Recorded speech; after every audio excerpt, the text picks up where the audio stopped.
रूस पर यूरोप कभी भी न्यूक्लियर अटैक कर सकता है, यह भी खबर है। तो क्या दोनों तरफ से न्यूक्लियर अटैक होने की संभावना बढ़ गई है? रशियन मीडिया के हवाले से यह बड़ी खबर है। ब्रिटेन और फ्रांस से रूस पर कोई बड़ा अटैक हो सकता है।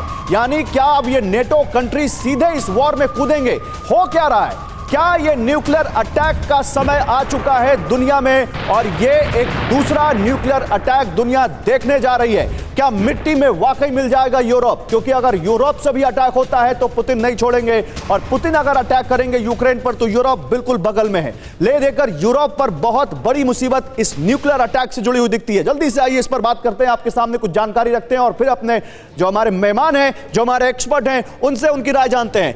अब युद्ध नहीं, परमाणु युद्ध होगा। क्यों? खबर क्या है इसमें, ये देखिए। अमेरिका ने एक बड़ा अलर्ट जारी किया है। अमेरिका क्या कह रहा है? रूस टैक्टिकल न्यूक्लियर वेपन चला सकता है, यानी छोटे परमाणु हथियार। और रूसी मीडिया में क्या खबर है? यूरोप रूस पर परमाणु हमला कर सकता है। परिणाम क्या होगा अगर इनमें से कुछ भी होता है? तो परमाणु हमले में क्या यूरोप का अंत तय माने? क्या यह माने कि परमाणु हमले में यूरोप का अंत होने जा रहा है? देखिए, यह इसलिए क्योंकि परमाणु जखीरा भी लगातार बढ़ता जा रहा है। यूरोप में परमाणु जखीरा कितना है, जल्दी से आपको यह बता देते हैं।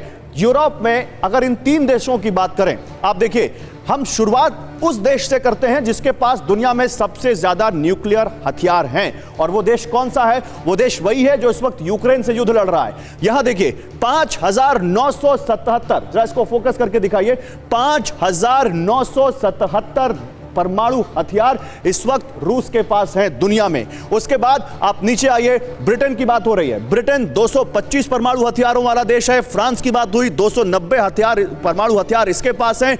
और ये अगर यहां पर देखिए बाकी जो छोटे छोटे देश हैं, जर्मनी की बात कीजिए तो इनके पास 20 परमाणु हथियार हैं, इटली के पास 40 हैं, तुर्की के पास 50 हैं।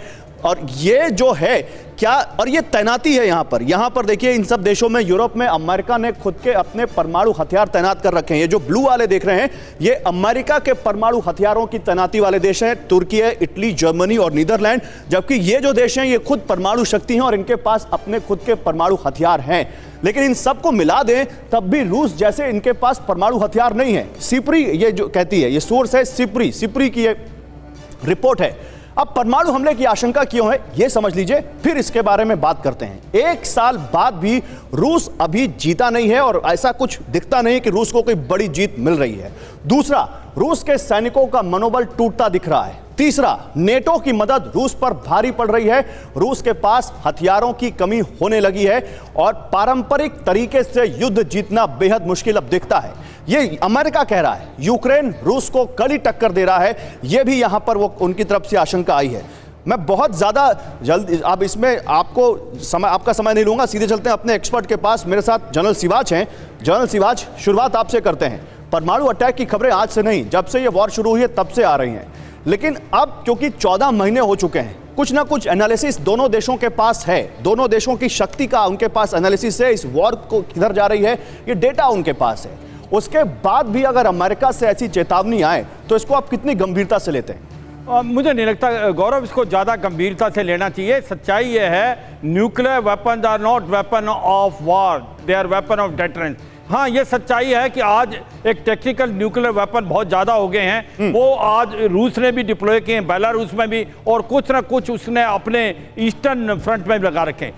एक ही तरीका है इसको न्यूक्लियर हथियार इस्तेमाल होने का, वो यूज कर सकता है रूस। और वो रूस जब कर सकता है जब उसका एक्सीडेंटल जो एक प्रकार से सर्वाइवल हो, वो जीत नहीं पा रहा हो, उसको हार आने वाली हो, ह्यूमिलेशन हो, या क्रीमिया पे एक बार हमला हो जाए, तो ऐसे में हो सकता है रूस इसका इस्तेमाल करे। मगर मुझे लगता नहीं यूरोप करेगा, क्योंकि देखो जो न्यूक्लियर हथियारों की लड़ाई जीती नहीं जाती। अगर न्यूक्लियर हथियार इस्तेमाल होंगे तो ये कहां रुकेंगे, इसका कोई भरोसा नहीं। ये खबर हम अपने पास से तो लेकर नहीं आए जनरल सिवाच, ये खबर हम अपने पास से तो लेकर नहीं आए हैं। अभी आपने कहा कि अगर क्रीमिया पर अटैक हो जाए तो क्रीमिया के कर्च ब्रिज पर तो अटैक हो चुका है मनीष, आप तो वहां से होकर आए हैं। क्रीमिया की सेवास्तोपोल में क्रीमिया जो ब्लैक सी फ्लीट है उस पर अटैक हो चुका है। तो अगर कल को, और अभी रूस में कैसे अटैक हो रहे हैं हम दिखाने वाले हैं। तो कल को अगर क्रीमिया पर बड़ा अटैक कर दिया यूक्रेन ने, या रूस में कोई बड़ा अटैक कर दिया, क्योंकि हम ये कह रहे थे 14 महीने पहले कि ऐसी कोई काइनेटिक वॉर नहीं होने जा रही, वॉर हो गई। हम ये कह रहे थे कि ये वॉर 2 महीने में खत्म हो जाएगी, 14 महीने हो गए। तो परमाणु अटैक नहीं होगा, डेटरेंस का वेपन है, ये तो तभी तक है ना मनीष, जब तक ऐसा कुछ हो नहीं जाता। बिल्कुल सही। देखिए, सबसे बड़ी बात यह है कि क्रेमलिन के ऊपर रूस के लोगों का भी दबाव है, क्योंकि क्रेमलिन हमेशा ये कहा करता था कि हमने कुछ रेड लाइन बना रखी है।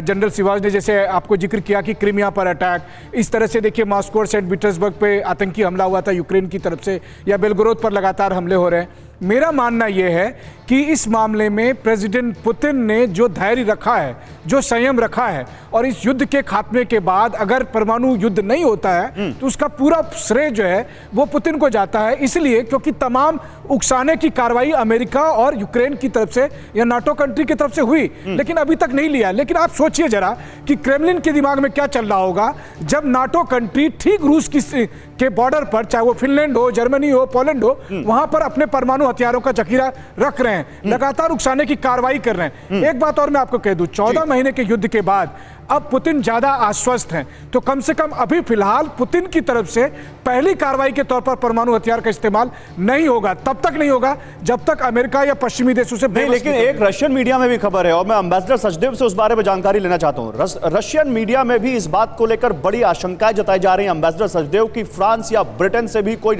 न्यूक्लियर अटैक रूस पर किया जा सकता है। क्या इसकी संभावना आपको दिखती है कि ये देश भी इस तरह डायरेक्ट इस वॉर में शामिल होंगे? मुझे इस बारे में कुछ संभावना कम ही नज़र आती है। जो हो रहा है मेरी नज़र से वो ये है कि स्प्रिंग ऑफेंसिव होने वाला है, दोनों तरफ से लैंड वॉर की तैयारियां हो रही हैं, जो कि बर्फ़ पिघल चुकी है और दलदल सूखने वाला है, और अगले महीने से सूखी ज़मीन पर लड़ाई हो सकती है। और इसके लेकर के उसकी रेड लाइंस खींचने के लिए दोनों तरफ से दूसरी तरफ पर आरोप लगाए जा रहे हैं, और इन आरोपों से ये टटोलने की कोशिश की जा रही है कि दूसरा पक्ष कहाँ तक, किस पानी में है और कहाँ तक जा सकता है।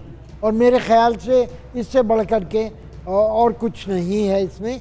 ठीक है, मैं जल्दी से आगे बढ़ूं उससे पहले मैं जनरल सिवाज एक छोटा सा मुझे जवाब दे दीजिए, क्योंकि एक खबर आ रही है, हम वो खबर भी दिखाएंगे अभी। रशियन डिफेंस मिनिस्टर किस तरह से गए हैं टैक्टिकल, जो उनकी स्ट्रैटेजिक न्यूक्लियर फोर्सेज हैं उनके पास वो गए हैं। ये टैक्टिकल न्यूक्लियर वेपन क्या होता है सर? ये देखो, टैक्टिकल न्यूक्लियर वेपन एक छोटा वेपन है तो न्यूक्लियर वेपन, मगर एक छोटे दायरे के अंदर ही इसका इंपैक्ट होगा। और ये जो सबसे इंपॉर्टेंट चीज़ है, टैक्टिकल न्यूक्लियर वेपन सबसे ज़्यादा एक प्रकार न्यूज़ में आया जब पाकिस्तान ने ये टैक्टिकल न्यूक्लियर वेपन बना लिया। और ये सुनने में आया अगर भारत की फोर्सेज पाकिस्तान के अंदर घुसती हैं तो वो एक टैक्टिकल न्यूक्लियर वेपन का इस्तेमाल कर सकती हैं। एक छोटा न्यूक्लियर वेपन जो 1 बाय 1 किलोमीटर में ही उसका इंपैक्ट होगा, मगर वहां पर जबरदस्त इंपैक्ट होगा। और वो इस प्रकार से अब टैक्टिकल न्यूक्लियर वेपन पाकिस्तान नहीं सभी देशों ने बना लिए हैं, और वो ये सोचते हैं कि अगर लड़ाई बंद नहीं हो रही, जैसे सब ने रूस ये दिखता है कि उसको ह्यूमिलेशन है, उसको जीत नहीं मिल रही।